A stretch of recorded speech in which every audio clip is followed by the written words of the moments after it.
inicialmente, fazer a oração do Espírito Santo. Vinde, Espírito Santo, enchei os corações dos vossos fiéis e acendei neles o fogo do vosso amor.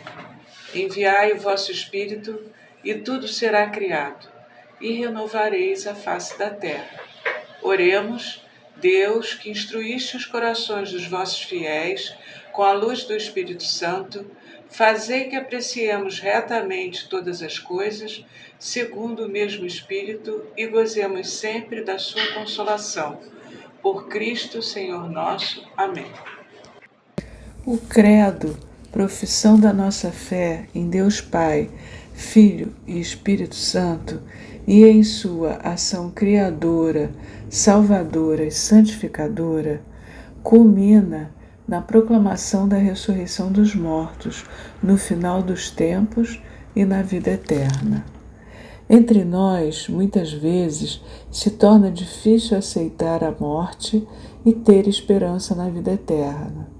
Isso ocorre quando reduzimos a existência humana num intervalo entre dois marcos, o nascimento e a morte, deixando de acreditar num horizonte para além dela. Mas há em nós um instinto, ou talvez um questionamento, que resiste à ideia de que tudo se encerra na morte sem mais. Essa sede por algo além pode encontrar resposta na ressurreição de Jesus Cristo. Cremos e assim esperamos que, da mesma forma que Cristo ressuscitou dos mortos e vive para sempre, assim também os justos viverão para sempre com Cristo ressuscitado, e Ele os ressuscitará no último dia. Como a ressurreição de Cristo, também a nossa será obra da Santíssima Trindade. Ouçamos João, em seu capítulo 6, versículos de 39 a 40. Ora, esta é a vontade daquele que me enviou, que eu não deixe perecer nenhum daqueles que me deu, mas que os ressuscite no último dia. Esta é a vontade de meu Pai, que todo aquele que vê o Filho e nele crê tenha a vida eterna, e eu o ressuscitarei no último dia. Crer na ressurreição dos mortos foi, desde os primórdios do cristianismo, um elemento essencial da fé cristã.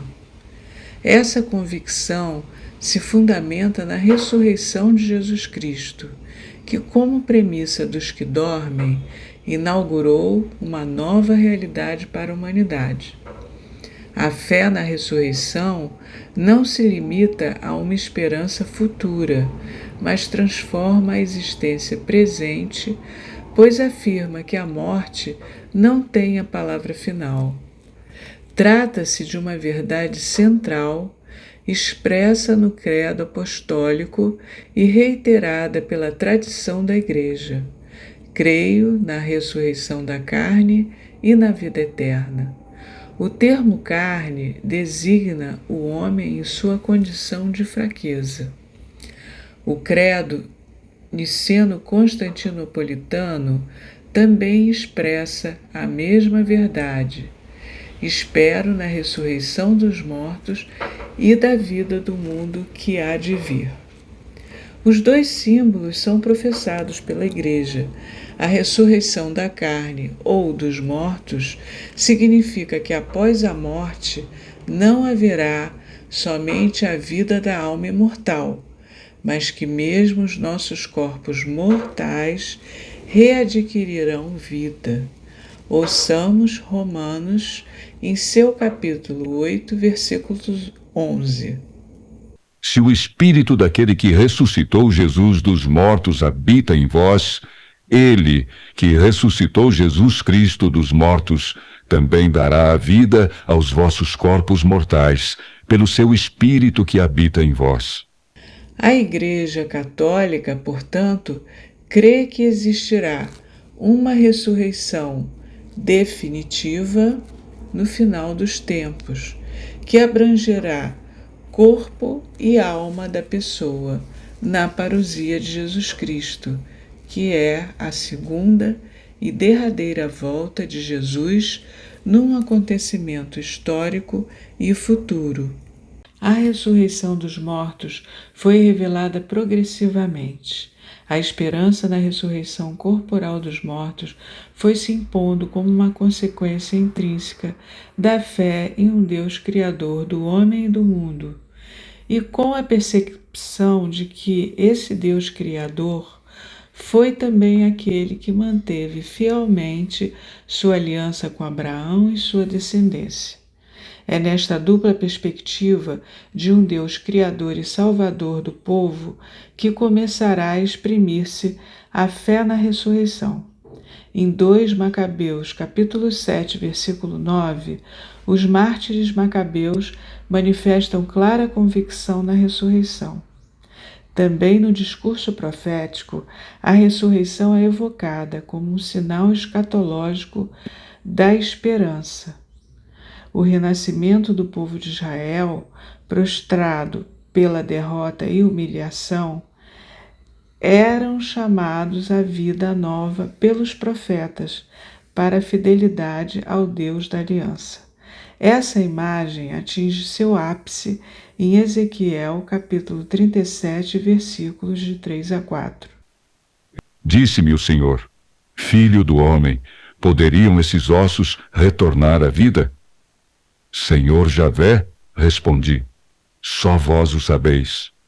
Ele disse-me então: Profere um oráculo sobre esses ossos. Ossos dessecados, lhes dirás: escutai a palavra do Senhor.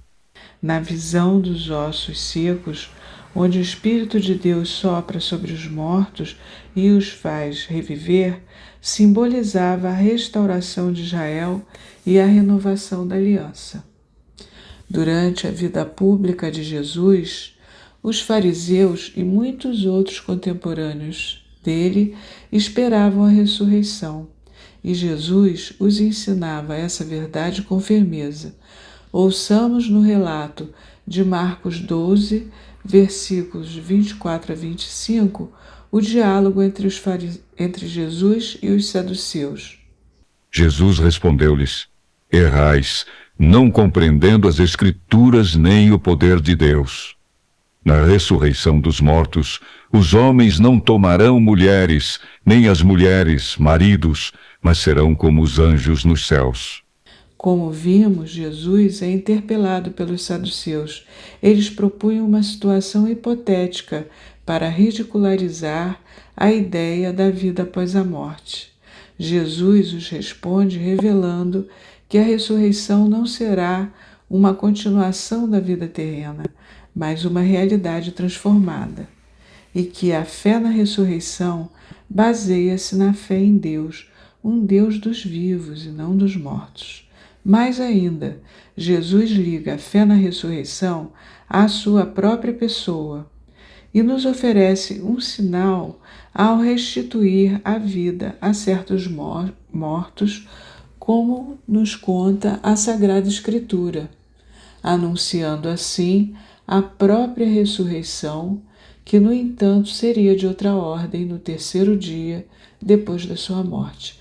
Ouçamos o que Jesus disse aos judeus no relato de João 2, versículos de 19 a 22. Respondeu-lhes Jesus: Destruí vós este templo, e eu o reerguerei em 3 dias. Os judeus replicaram: Em 46 anos foi edificado este templo, e tu hás de levantá-lo em 3 dias. Mas ele falava do templo do seu corpo. Depois que ressurgiu dos mortos, os seus discípulos lembraram-se destas palavras e creram na Escritura e na palavra de Jesus. A esperança cristã também está marcada pelos encontros dos apóstolos com Cristo ressuscitado, como narra o livro de Atos, em seu capítulo 10, versículos 40 a 41, confirmando a esperança cristã. Mas Deus o ressuscitou ao 3º dia e permitiu que aparecesse não a todo o povo, mas às testemunhas que Deus havia predestinado, a nós que comemos e bebemos com ele depois que ressuscitou. Desde o início, a fé na ressurreição enfrentou incompreensões e oposições. Em nenhum outro ponto, a fé cristã encontra tantos questionamentos como a ressurreição da carne. Por isso, São Paulo fez veemente advertência aos cristãos de Coríntios, como consta em 1 Coríntios 15, versículos de 13 a 14. Se não há ressurreição de mortos, nem Cristo ressuscitou. Se Cristo não ressuscitou, é vã a nossa pregação, e também é vã a vossa fé.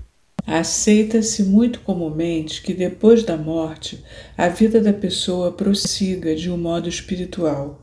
Mas como crer que o nosso corpo mortal, físico, possa ressuscitar para a vida eterna? A doutrina da ressurreição dos mortos está profundamente ligada à esperança da vida eterna, à justiça divina e à vitória sobre a morte, por meio da ressurreição de Jesus Cristo. Como já mencionamos, esse assunto desperta muitas dúvidas, as quais podem ser esclarecidas à luz das Escrituras. É importante que, ao buscarmos entendimento, nos voltemos à Palavra de Deus, deixando que ela nos conduza. A seguir, apresentamos algumas das perguntas mais frequentes que surgem quando buscamos entender melhor a ressurreição dos mortos à luz das Escrituras. O que é ressuscitar?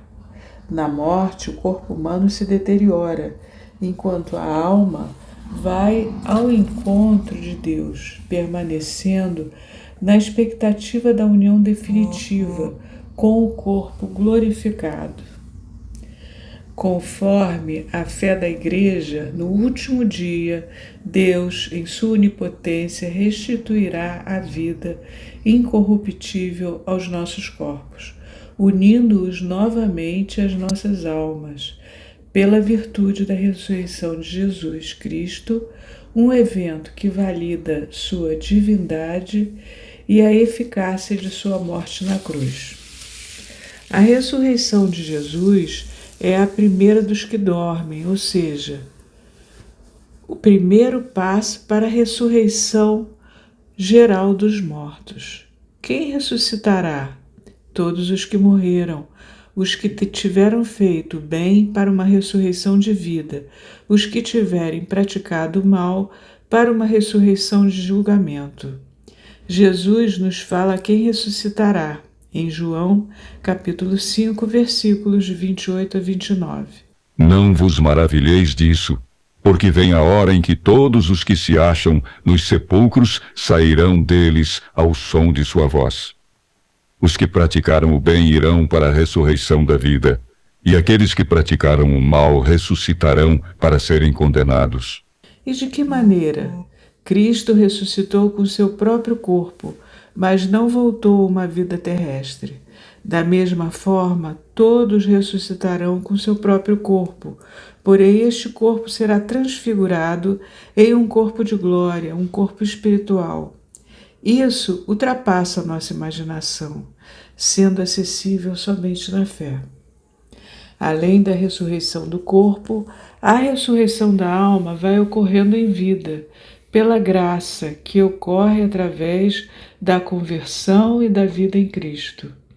Essa ressurreição para a vida nova é vista como um processo contínuo de santificação. Ouçamos 1 Coríntios, capítulo 15, versículo 57. Graças, porém, sejam dadas a Deus, que nos dá a vitória por nosso Senhor Jesus Cristo. Quando isso ocorrerá? Segundo a Sagrada Escritura, a ressurreição definitiva dos mortos vai ocorrer no último dia. É um evento futuro, associado ao fim dos tempos, intimamente ligado à parousia de Cristo e ao julgamento final.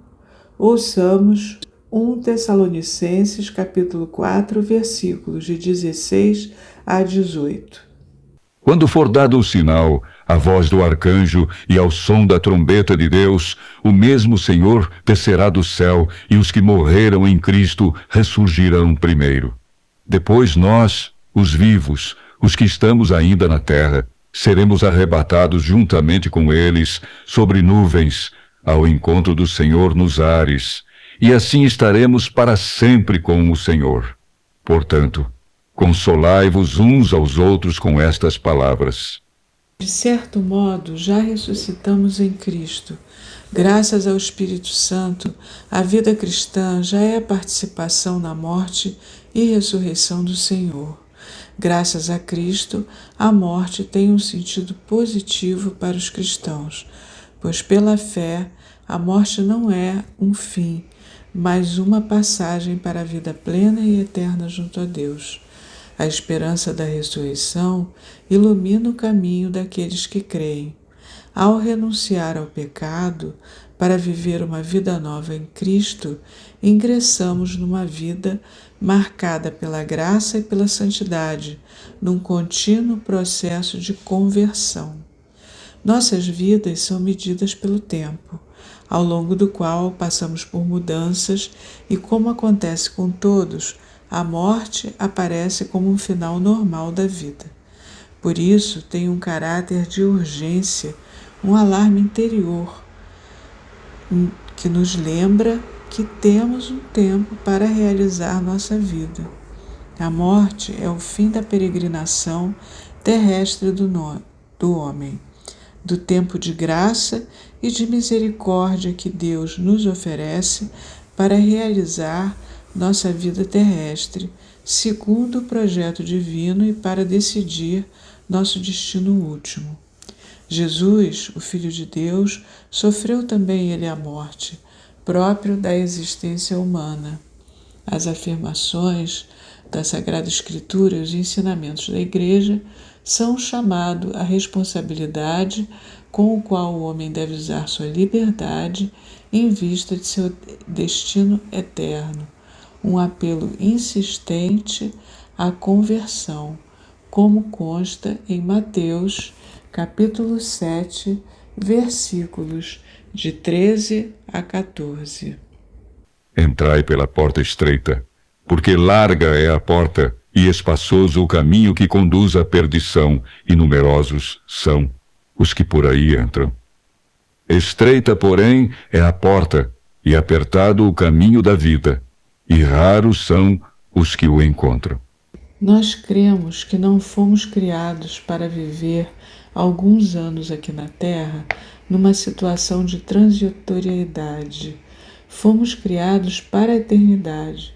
Por isso, a morte não é o fim de nossa vida, não é o ponto de chegada, mas o início de uma nova e definitiva vida.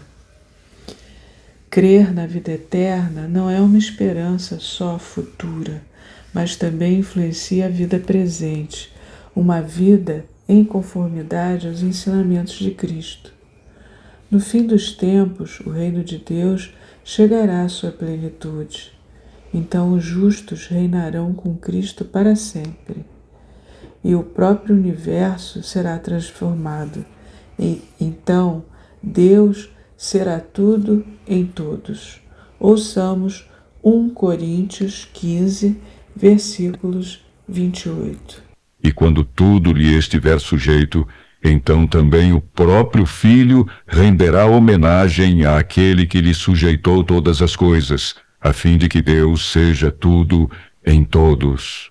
Se é verdade que Cristo nos ressuscitará no último dia, também é verdade que, de certo modo, já ressuscitamos com Cristo, pois graças ao Espírito Santo e à vida cristã, é já agora, na terra, uma participação na morte e ressurreição de Cristo.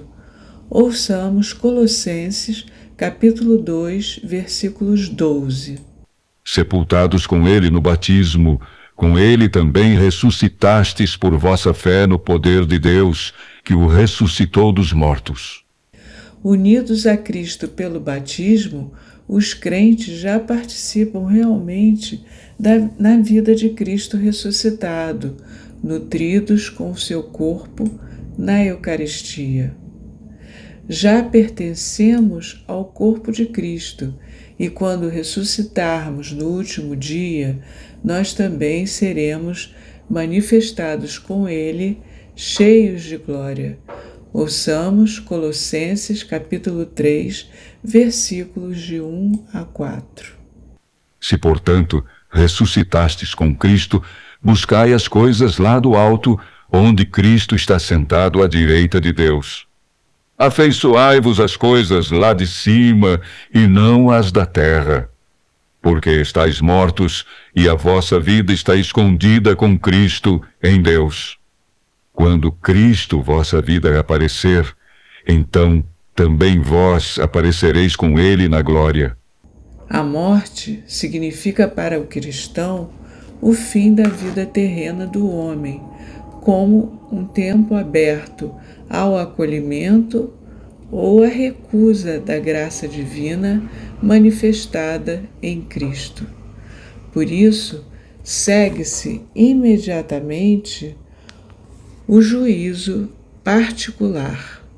Após a morte, num juízo particular, nos colocamos frente a frente com Cristo, seja para a felicidade imediata do céu, ou para um período de purificação no purgatório, ou ainda para a condenação definitiva que chamamos de inferno. O céu é o fim último e a realização das aspirações mais profundas do homem, um estado de felicidade suprema e definitiva.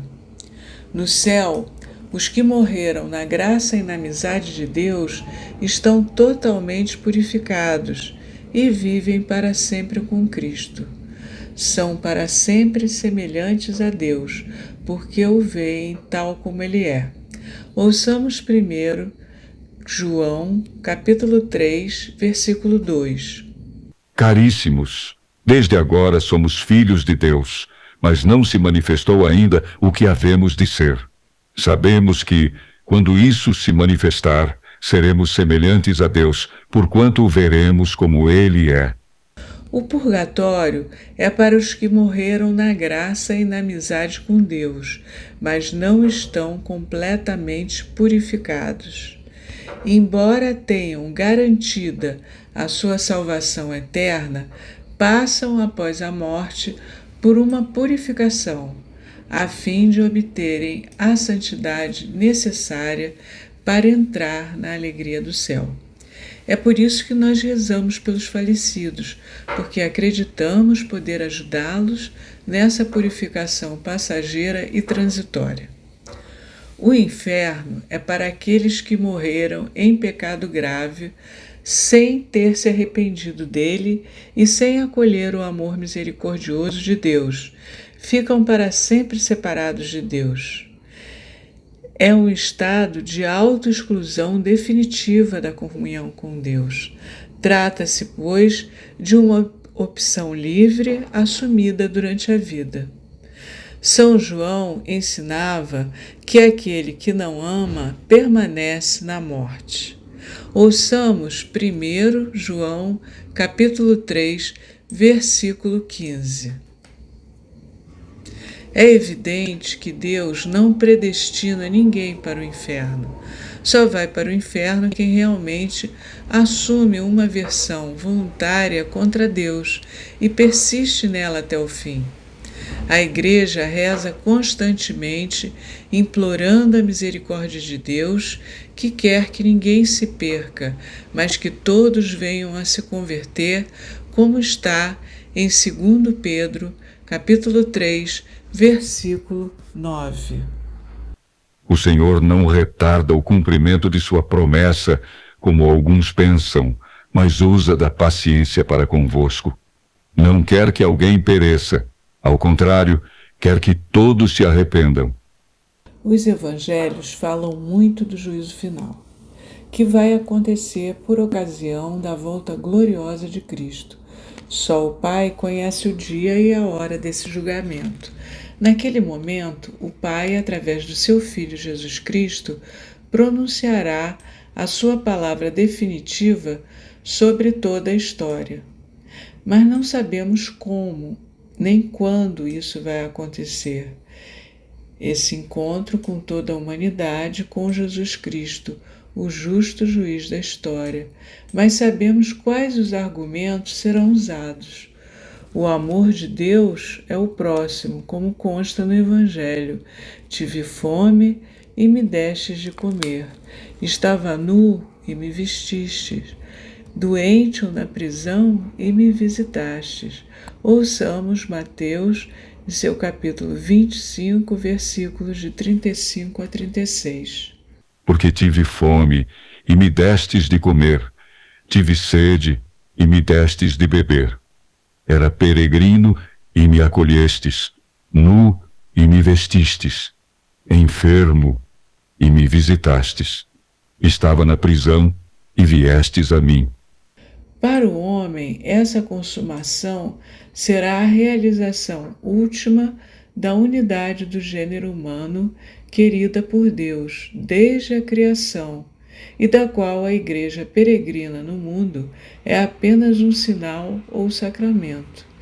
Então, os que estiverem unidos a Cristo formarão uma comunidade dos remidos, a cidade santa de Deus, a esposa do Cordeiro, conforme está em Apocalipse capítulo 21, versículo 9.